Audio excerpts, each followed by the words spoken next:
man, LSU is going to be here at 12:30, and the buzz is on. And I can tell you, the media members were starting to show up again last night, and was talking to a few of them before we crashed. And kind of like under the radar, people are starting to wake up on LSU. And, I think that they were easy to sleep on up until this point.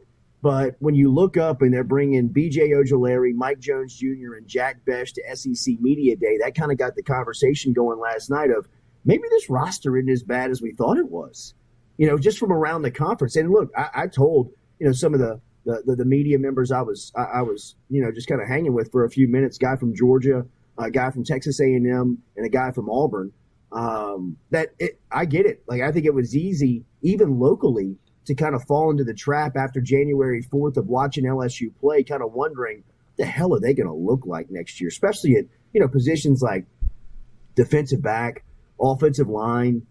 Where are they going to go in just putting this thing together? And, the incredible run of roster management over the last couple of months is really kind of starting to, I think people are starting to figure it out. People see the depth chart. People are getting spring football reports. People are looking at recruiting sheets and looking what LSU was able to do in the transfer portal. And then, you kind of throw into the equation Brian Kelly, which, look, this is going to be the first time in 15 years that LSU is going to have a coach on the podium that people aren't looking for sideshows from, where every year LSU's built up to this day, it was, what's Coach Orgeron going to talk about? How, what's Les Miles going to tell you about his vacation? What's Les Miles going to, what quirky story is Les Miles going to talk to you about? What are you going to hear about Coach O that you can ask him about at SEC Media Days? Here with Brian Kelly, more people are intrigued that LSU's walking up with a business-minded approach and a guy that's going to be buttoned up and really, representing LSU with true professionalism.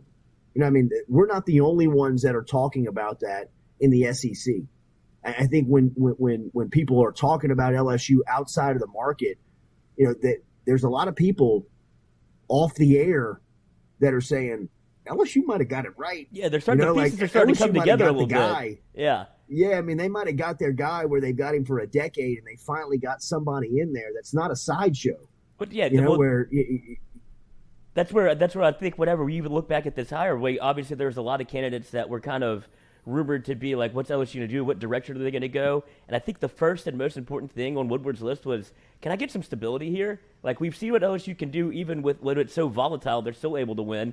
If we bring in somebody that's actually that I can trust for 10 years and there's not going to be, you say, sideshow or, threatening the crowd and doing all this stuff whenever he talks to a microphone, instead you're going to get a Brian Kelly that shows up in a suit, answers your questions, gives you some information, and then steps off, and it's going to be like, oh, that's what LSU is now? Like, they look the part. Like, this is what a national brand is supposed to be represented by.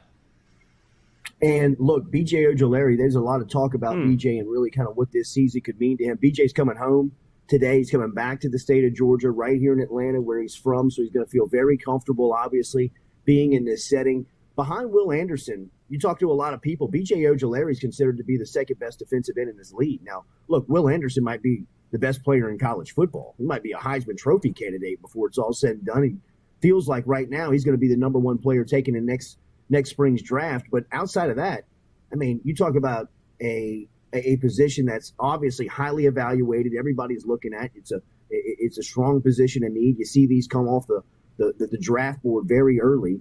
Behind Anderson, who, like we said, might be the best player in the sport, B.J. Ojulari is considered to be maybe the second best defensive end in the league. So, I think that, LSU's coming with a little star power today. I think Jack Besh is going to give some people some sound bites. And I also believe that Besh has been coached up on what today means. He's representing a $100 million brand in LSU football. So, playing loose and, being the life of the party and being the center of it it may play in some circles, but, they've probably warned him on, let's make sure and not go here. Stay away from this stuff. If you're presented a question about this, because all of these guys are pretty unique in the fact where, they were part of the turnover. I mean, they were all recruited by Ogeron and the former staff, and they saw the transition and, have all been a part of Brian Kelly really taking control of the program. So, I think that, there's a lot of interest to LSU today on opening up, SEC media days. So it'll be interesting to see what those guys say early